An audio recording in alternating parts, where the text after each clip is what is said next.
Buenas noches, pueblo televidente. Buenas noches, Eduardo Guerrero, Maite Azuela. Bienvenidos todos a esta segunda temporada de nuestro programa de Buena Fe. Esta noche vamos a hablar no sobre la detención de García Luna como noticia, como hecho político, sino de lo que implica. Quiero ver a García Luna como síntoma. Y para eso me gustaría empezar con un razonamiento de teoría política. Aristóteles y en general la teoría política clásica sostenía que tendríamos que hacer las leyes y las constituciones según las costumbres de los pueblos, que solamente así funcionan las leyes, solamente así se asegura que perduren. Pero en el caso del crimen y del combate al narcotráfico en particular, parece que hemos preferido hacer todo lo contrario, actuar como si no hubiera una necesidad universal de la intoxicación casi en todas las culturas, y actuar como si lo que es normal fuera anomalía. Ahora se ve mucho porque hay una falsa sorpresa por lo de Genaro García Luna. Todos hacemos un poco de contribución a ese escándalo, pero la verdad es que denuncias abundaban desde 2005, cuando se acusó que la AFI entregó zetas al cartel de Sinaloa para que fueran ellos los que dispusieran de sus vidas. Víctor Hugo Martínez, testigo protegido de la propia Secretaría de Seguridad Pública, cuando el secretario era García Luna, lo acusó de corrupción y de vínculos con el narco. Bueno, lo que todos conocemos es el escándalo que hizo Fernández Noroña, creo que ese fue en 2009. Ahí, en la Cámara de Diputados, acusaciones directas. Después vino el libro de Anabel Hernández, que tocó los dos puntos que se están discutiendo. El de la corrupción, que está siguiendo la Unidad de Inteligencia Financiera en México, y el del narcotráfico, que es el que se está persiguiendo sobre todo en los Estados Unidos.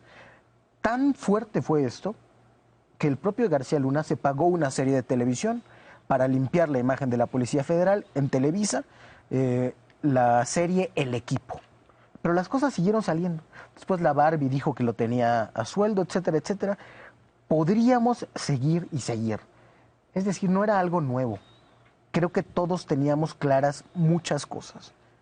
Una primera, había una estrategia de combate al narco que era inconfesable, que consistía en hacer unas cosas que se podían presumir y otras que tenían que ir por lo bajo, como aliarse con un cártel de la droga. Segunda cosa, Estados Unidos sabía de esa estrategia y no solo eso, probablemente diseñó esa estrategia. El kingpin, esto de tirarle a las cabezas para deshacer a los grandes grupos y que quede una predominancia para que haya orden, bueno, eso se inventó en Estados Unidos, ¿no? Y lo sabemos, pero no se confiesa. La tercera cosa, ningún estado aplica todas las leyes todo el tiempo. Siempre hay una elección sobre qué ilegalidades va a promover, va a generar o va a tolerar uno. Eso y lo de la corrupción que se daba por sentado. Pero siempre volteamos para otro lado. No discutimos las estrategias en esos términos. ¿Sería tiempo de perder ahora la inocencia y sí discutir? Yo creo que sí estaría bien aliarnos con un cartel y tener paz y dejar a los otros a un lado. ¿O sería debilitar la fuerza de la ley en el imaginario colectivo? ¿Qué hacemos con todo eso que sabemos, pero que hacemos como que no? Eduardo. Pues mira, acabas de decir muchas cosas interesantes. Yo de entrada te diría que mi percepción que tengo del sexenio de Calderón en materia de estrategia para combate a crimen organizado empezaron más bien con una estrategia de descabezamiento de capos, como lo acabas de mencionar, pero de manera completamente indiscriminada. Es decir, primero armaron, de hecho, 11 días después de tomar posesión, el presidente Calderón arma un operativo en Michoacán contra la familia michoacana, que toma por sorpresa ese cártel y que es muy exitoso. Es muy exitoso ese operativo en términos de arrestos, en términos de decomisos, baja la violencia en Michoacán, que era el estado más violento en ese año 2006.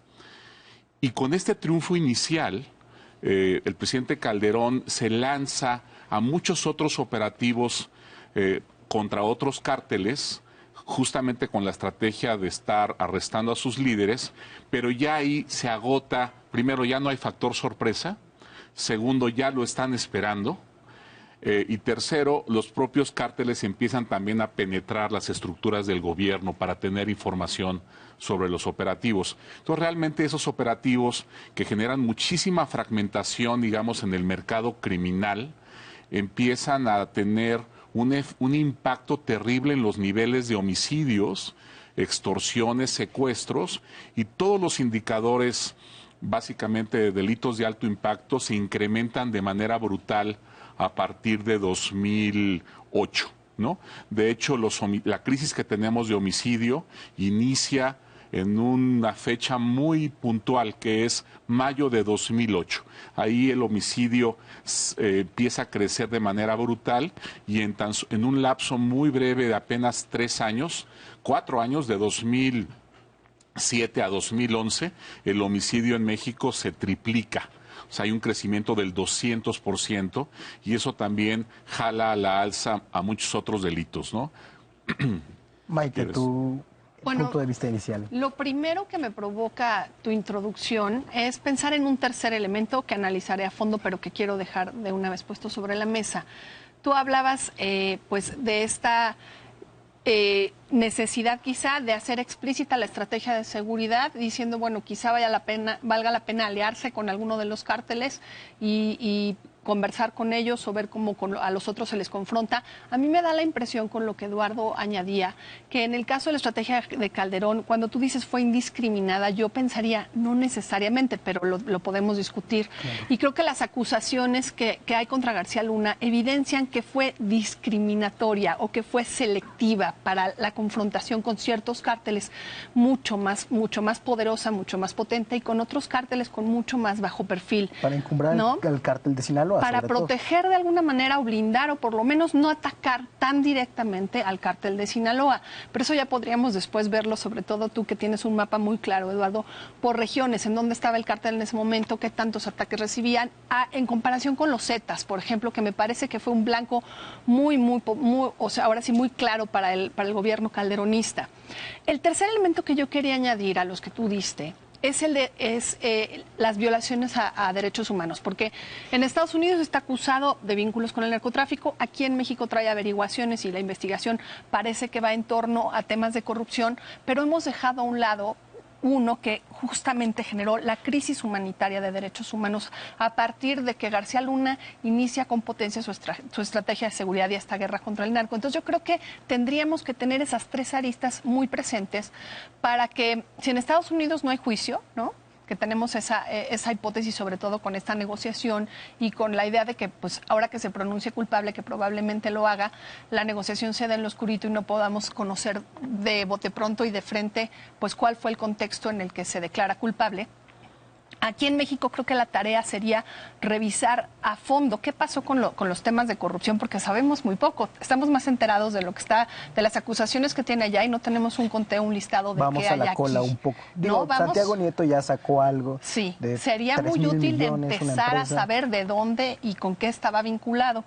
Y el tercer tema creo que se ha quedado muy rezagado, tanto en quienes hacemos análisis de seguridad como en quienes están dentro del gobierno tomando decisiones, o en la propia ahora Comisión Nacional de Derechos Humanos con la nueva cabeza, para poder ahondar en cuáles fueron las implicaciones, porque también tiene antecedentes García Luna de varias, pues ahora sí que recomendaciones que le dio la Comisión Nacional de Derechos Humanos y que ignoró por completo, ¿no? Lo platicamos largo después de un corte. Perfecto. Regresamos.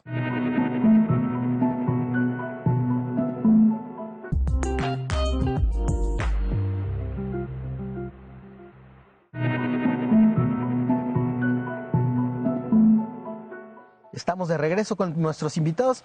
Me llamó mucho la atención lo que comentabas, Maite, sobre los derechos humanos, la violación a los derechos humanos. Podemos y debemos cobrarle eso a García Luna, que fue quizá el operador principal de una estrategia que sumió a diversas regiones del país, vastas regiones, en una dinámica de guerra. Fue García Luna, pero fue también un estado de la vida pública en el país. García Luna operaba con elementos en la sociedad civil que lo hacían creíble. O sea, tenía su patita de legitimidad en Miranda de Wallace.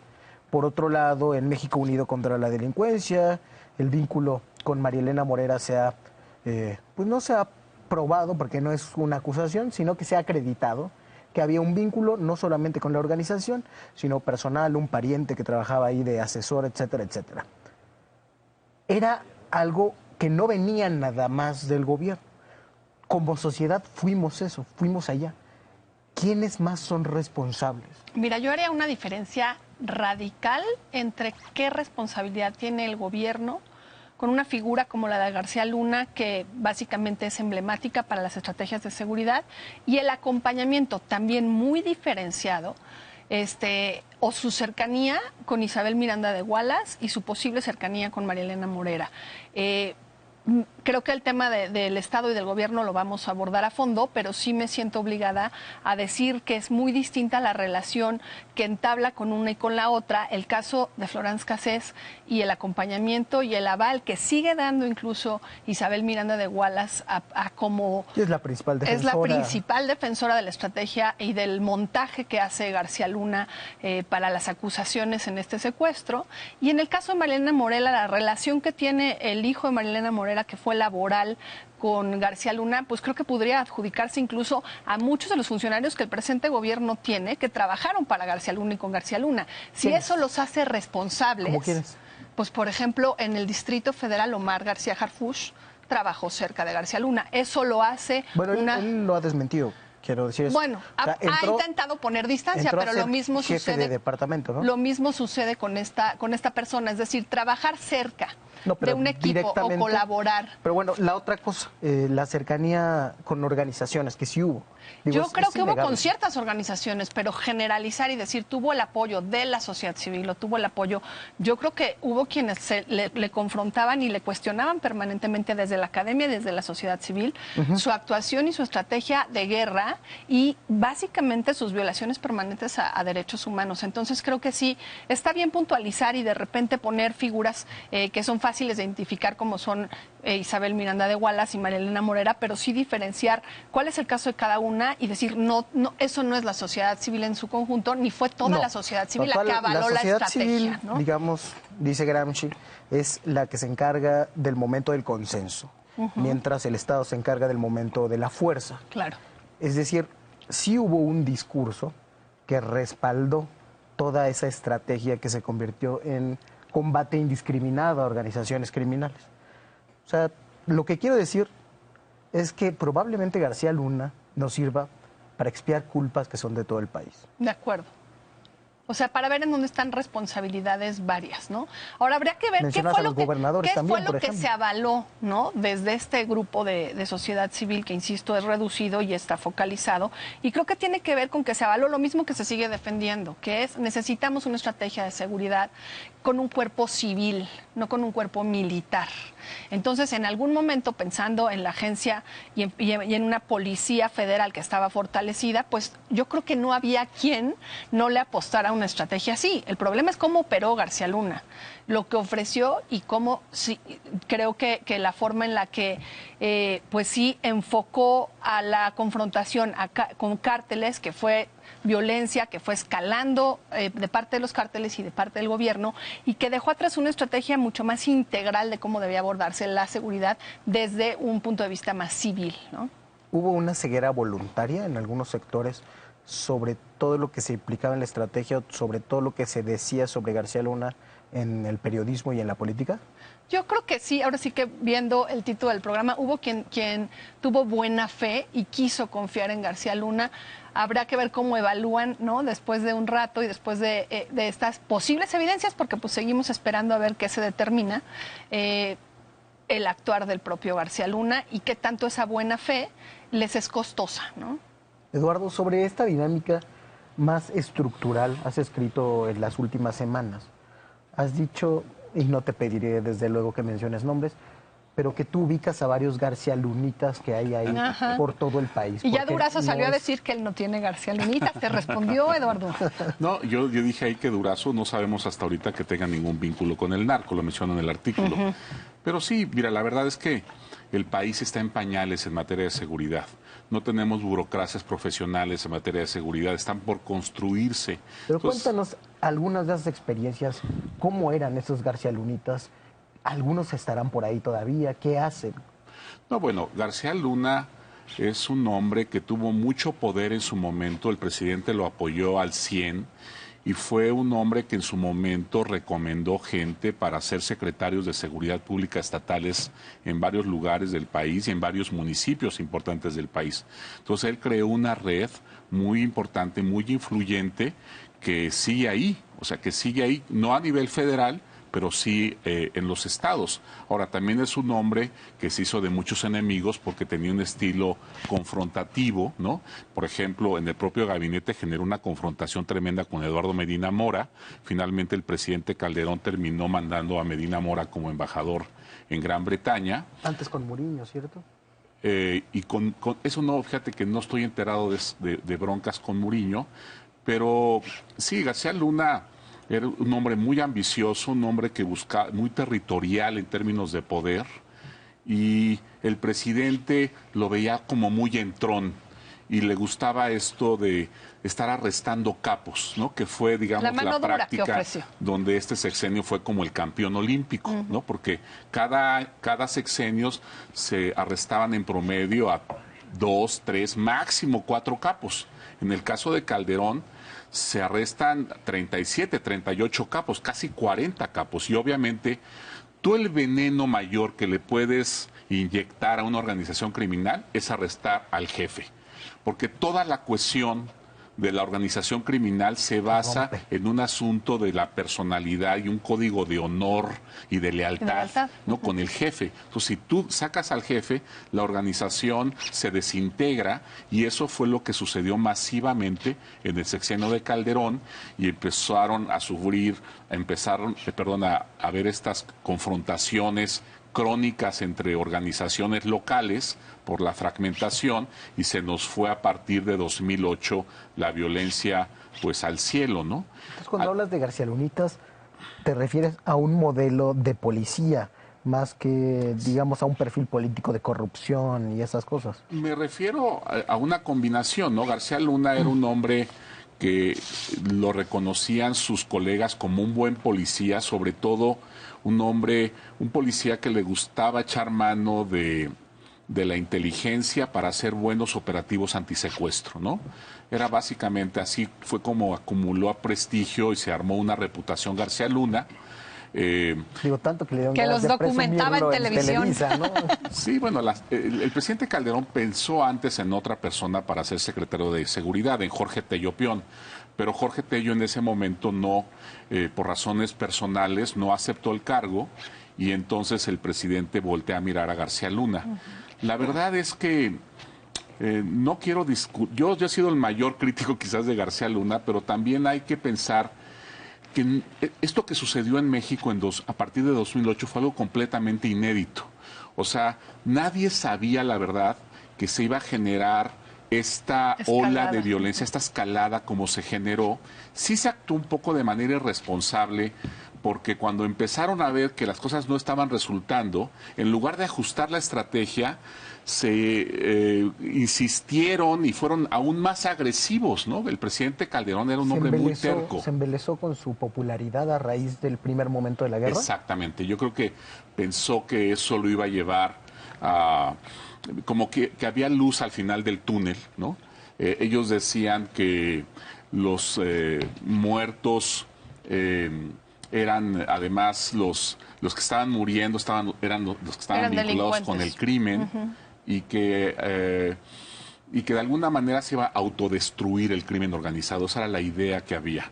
Pero no, lo que terminamos averiguando más bien es que si tú no contienes la violencia a tiempo, se te genera una epidemia de violencia, y se generaron varias epidemias en el país de violencia.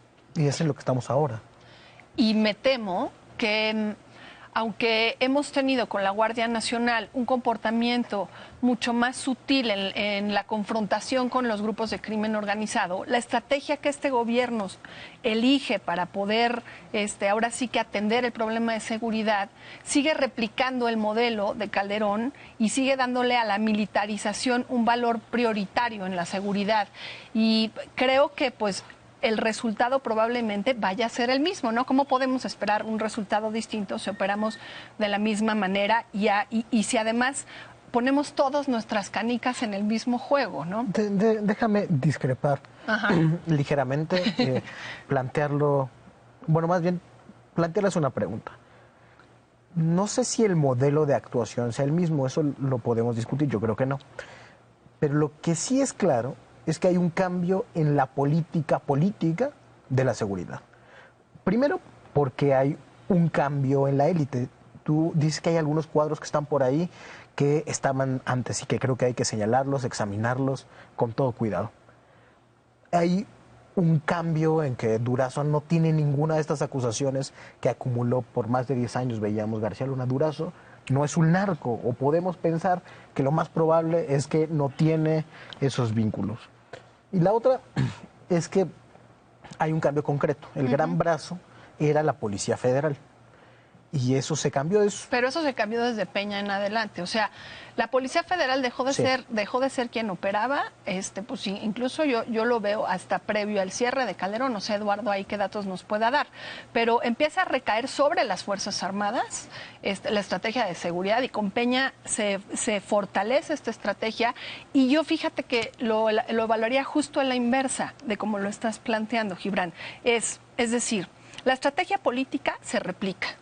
Tan es así que se lleva a nivel constitucional y se lleva a nivel legal, que las Fuerzas Armadas son las encargadas de la estrategia de seguridad. Pero una Fuerza Armada para la seguridad pública. Cambiaron que no es lo los perfiles, ahí te doy la razón. Cambiaron los perfiles y no tenemos quizá, ¿no? Ojalá no nos salgan después algunas fichas en algunos años, no tenemos quizá perfiles a los que se les pueda acusar de vínculos con el narcotráfico, pero yo creo que cuando García Luna llegó ahí probablemente no los tenía, los fue generando, ¿no? Desde su papel de autoridad. Y apostaríamos a que estas nuevas autoridades, incluso la renovación que se da en la Sedena, en donde dejas a un lado al grupo de Cienfuegos y colocas a un grupo nuevo que aparentemente no obedece a sus antecesores, pues probablemente nos ofrezca una estrategia distinta. Y sí están actuando de manera distinta porque estamos viendo que las confrontaciones han disminuido y son menos violentas. Pero a nivel política y estrategia tienen todo el marco legal a su favor, ¿no? Sí. Ahí digo, la Guardia Nacional es una institución nueva, es una Fuerza Armada distinta al Ejército. Que no se ha consolidado, ¿no? No se ha consolidado. Apenas está en formación. Exacto. Pero podemos conceder que hasta el momento ha actuado de manera diferente a el Ejército en los sexenios pasados. Es decir, ahí hay un cambio que no se ha consolidado, que para algún lado va. ¿Qué otra cosa faltaría, además de esa consolidación de la Guardia Nacional, para orientar la política de seguridad hacia otro rumbo? Mira, la verdad es que nos falta como claridad de para qué queremos la Guardia Nacional, ¿no? Yo creo que la Guardia Nacional fue un instrumento militar, como mencionaba Maite, en buena medida por también el desprestigio de las policías del país, ¿no? O sea, sí hay un problema muy grave a nivel municipal, estatal e incluso federal con las policías. Hay problemas graves de corrupción, de ineficacia, etcétera.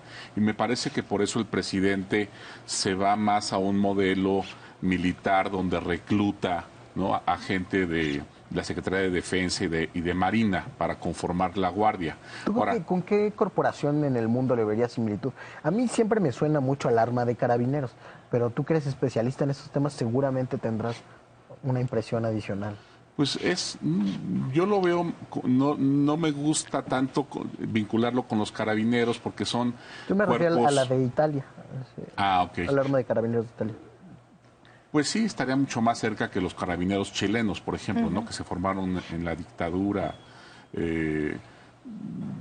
Mira, yo más bien pensaría, o sea, yo quiero un poco ponerme en los zapatos del presidente y pensar por qué armó la Guardia. Y yo creo que necesitaba como un grado mayor de integridad al interior de la corporación y además capacidades para confrontar a grupos criminales que son casi ejércitos muy sofisticados en términos de inteligencia y muy robustos en equipamiento. Y yo pienso que con esta guardia deberíamos confrontarlos a ellos, sobre todo en aquellos lugares donde tienen control territorial, o sea, en lugares como Tamaulipas, en lugares como Coahuila, Veracruz, Michoacán, Sinaloa, donde prácticamente ellos deciden quién entra o quién no entra a ciertas comunidades, quién transita o no transita a ciertas horas en las carreteras. Pues yo pensaría que ese cuerpo podría servirnos para eso, pero ahorita veo a la gente de la Guardia muy metida en el tema migratorio, en la contención migratoria, la veo haciendo acciones de proximidad con la población, más en una modalidad de combate a la delincuencia común. La veo revisando mochilas en el metro. Entonces siento que hay un poquito como de dispersión y una falta de claridad para qué queremos a este cuerpo, ¿no?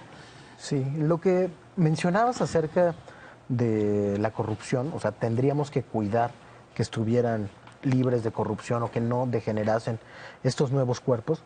Creo que vamos siguiendo un poco la cola de los Estados Unidos.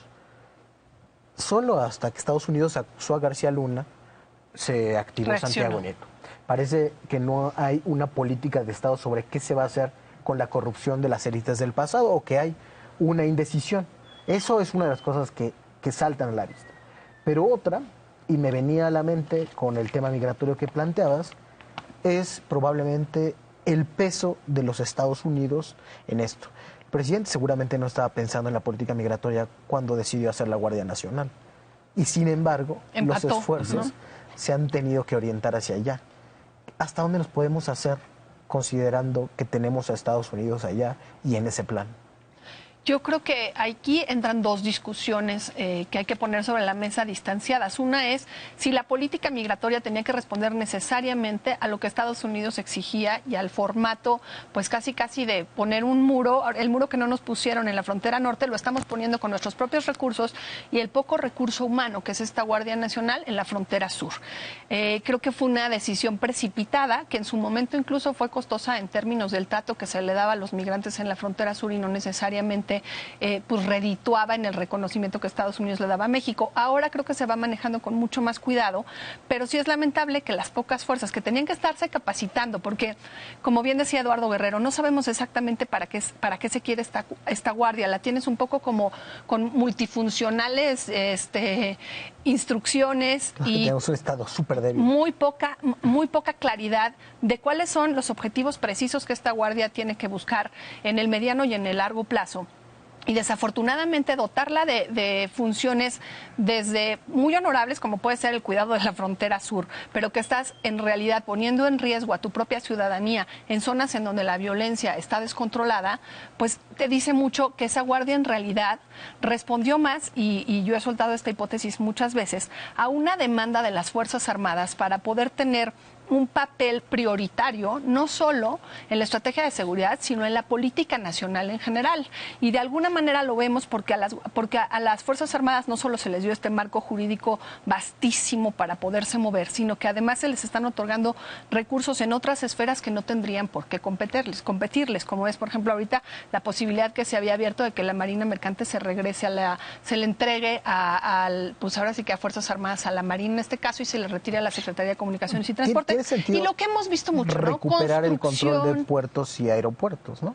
Porque ese es una parte fundamental de la dinámica de la guerra. Sería meternos en un debate muy detallado, pero pues a lo que voy yo es, sí creo que más que una decisión, y quien esté cerca del presidente pudiera darnos más, ahora sí que algunas señales de si pudo ser así o no, pero él en campaña, aunque habló de la Guardia Nacional, yo quiero pensar que no se la imaginaba cómo se está construyendo. Me da la impresión de que ya que llegó al poder, tuvo más información en las manos, la cual no ha compartido ni ha abierto públicamente, porque se se le pidió muchas veces el diagnóstico que lo invitaba, lo incitaba, lo motivaba a formar una guardia como esta, principalmente militarizada, y abandonar el fortalecimiento de las policías. Nunca se supo por qué la estrategia iba a ser esta.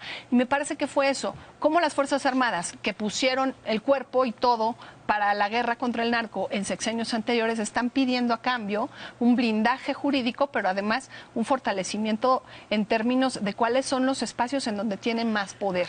Y esto, pues en términos migratorios, a ellos los obliga a hacer cosas que no les competirían, pero en otros asuntos que la verdad es que me parece que se desperdicia el entrenamiento, los recursos y la capacidad que podrían tener en eso, en revisión de mochilas de niños. Bueno, Estados Unidos es una circunstancia que digamos que está ahí, y las tareas de seguridad pública típicas pues siguen estando ahí. Hay una disyuntiva entre realizar esas cosas que de por sí tenemos que hacer y realizar estas otras que tenemos que hacer. Yo creo que nos hace mucha falta malicia para tratar con Estados Unidos. Claro. Yo, por ejemplo, creo que ellos paguen el crecimiento de la Guardia Nacional, por ejemplo. Sí, pagar, o que nos den capacitación que necesitamos urgentemente, pero luego los malean. Pero para alto nivel, para confrontar a crimen organizado, obviamente temas de tecnología, de equipamiento, técnicas de extracción de información, de recolección de inteligencia en zonas. ¿Y ahí cómo ves, por ejemplo, el trabajo, que creo que es otro cambio cualitativo, de la unidad de inteligencia financiera en este periodo? Mira, me parece muy bien lo que están haciendo con inteligencia financiera. Qué bueno que ya dieron el paso, que no anduvieron con la timidez y con el miedo que tenían antes. Pero la verdad es que es limitado, muy limitado el impacto, porque en este mundo del crimen organizado lo que reina es la economía informal y el dinero en efectivo. O sea, no se utilizan, digamos, los canales financieros para muchísimas transacciones en el crimen organizado. Se paga en especie, con droga,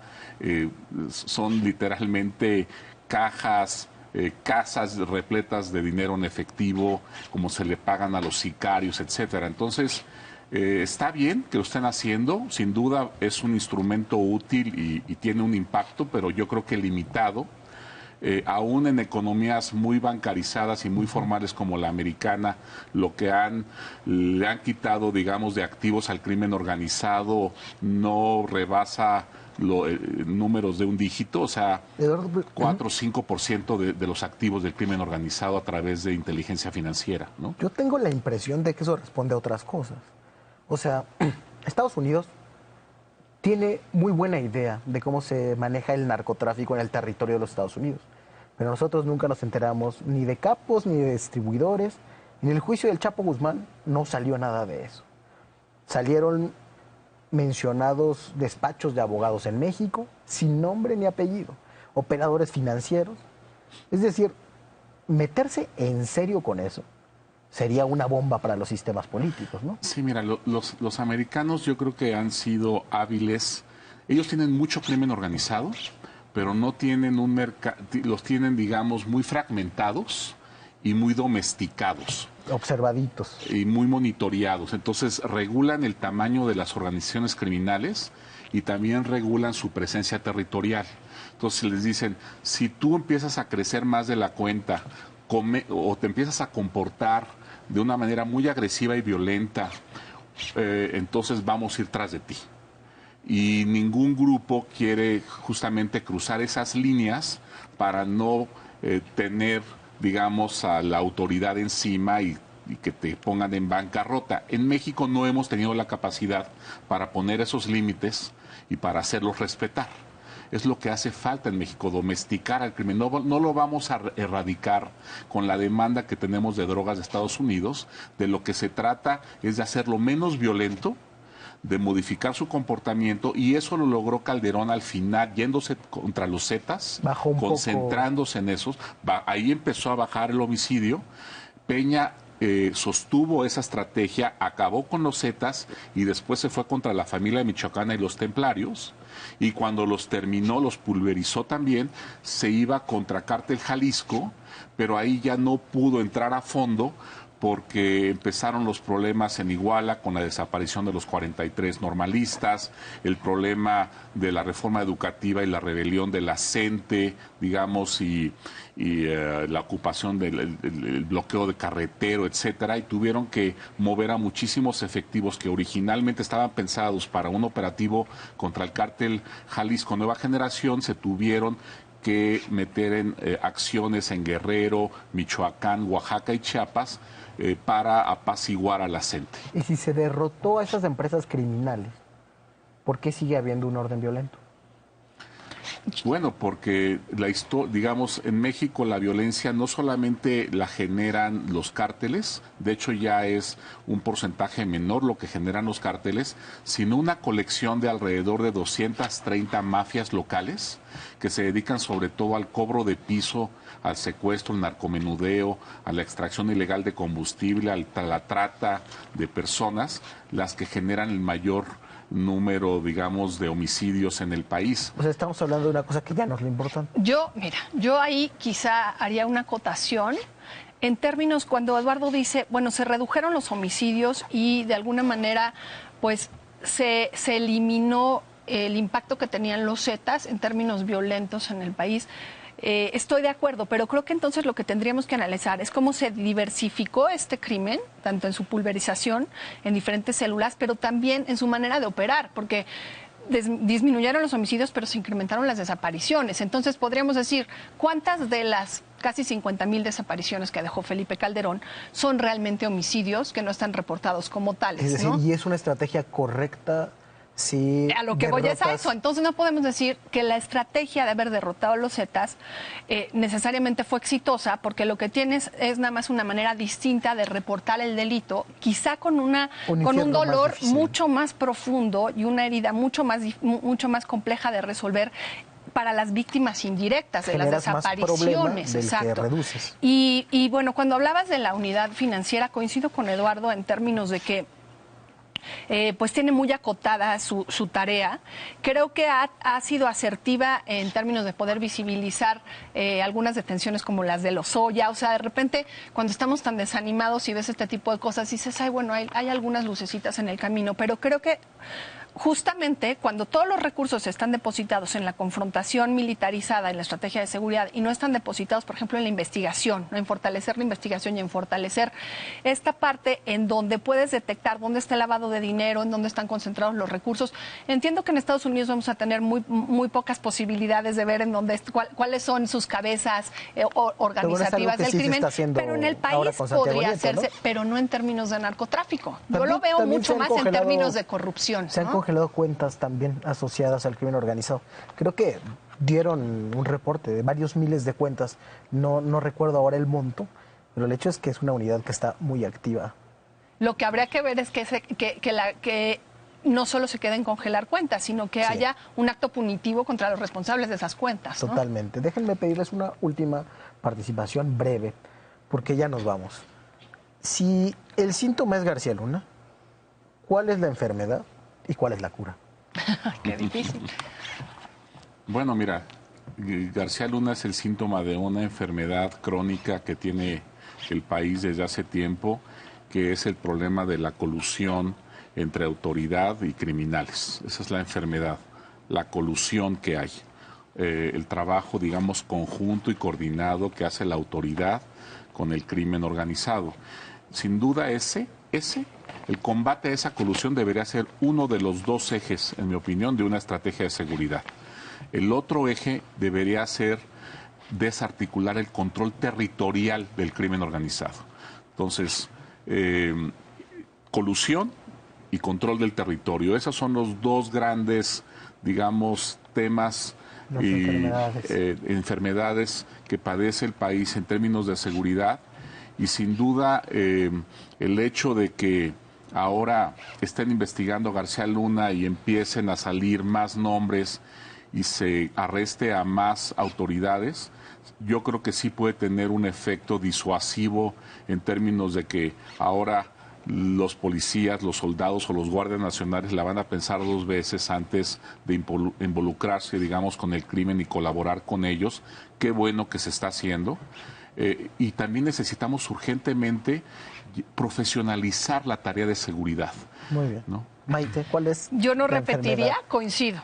coincido plenamente con Eduardo, pero fíjate, cerraría con algo que me pareció hasta simpático. Será que uno ya, como iniciaste tú diciendo, normaliza lo que tendríamos que tener más en foco rojo. Pero el mismo García Luna escribió en su libro El nuevo modelo de seguridad para México un párrafo en el que creo que se va a tragar sus propias palabras, porque dice, en el ámbito federal está claro que detectar que para detectar o desarticular una organización criminal hay que vigilar muy bien cuál es su estructura orgánica, pero sobre todo cuáles son los vínculos de protección que se tienen con las autoridades, ¿no? Y cuáles sectores de la sociedad, tú me lo mencionabas, le dan blindaje. Entonces, me llamó la atención este párrafo porque Es digo, que hablaba parece con conocimiento que de hablaba causa. de sí mismo o que en ese momento lo Una vio a ironía distancia cruel. y de repente, pues la dinámica de estar dentro del combate a la corrupción lo fue tragando. Sugiero una última, que es que él no escribió su libro. Esa puede ser, ¿verdad? Muchas gracias, Maite. Muchas gracias, Eduardo. Encantado. Ambos por apadrinar esta segunda temporada de Buena Fe. Los vamos a esperar para la tercera, sin duda. Muchas gracias.